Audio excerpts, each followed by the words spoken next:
Odamlar sayohatni xarajat deb o'ylaydi. Yo'q, xarajat, nima kerak bor xarajat? Qilma. Borma, ko'rma, o'tir uyingda, ushlab o'tir.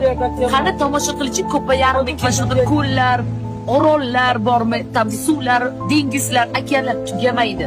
Tugash mana bu yerda. Biz o'ylaymiz, tugaydi. Pulim tugaydi, baxtim tugaydi, nimadirim tugaydi, boyligim tugaydi, itagdali yashaymiz, qo'rquvda ushlab yashaymiz.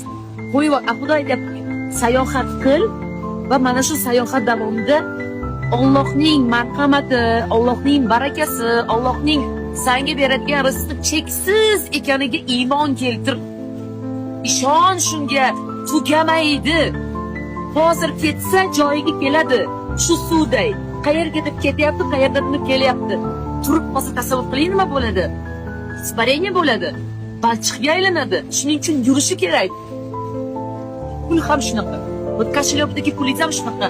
Chiqishi kerak, shundagina joyiga qaytadi. Chiqishi kerak, shundagina joyiga qaytadi. Menga Alloh shuni isbotladi. Sayohat qil va qo'rqma dedi. Qo'rqmayapman, sayohat qilyapman. Yaxshi ko'rib yashayapman hayotni.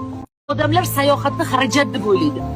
Yo'q, xarajat, nima kerak bor xarajat? Qilma. Borma, ko'rma, o'tir uyingda, ushlab o'tir. Qani tomosha qilishing ko'payardi, kashida ko'llar, orollar bormi, tam suvlar, dengizlar, okeanlar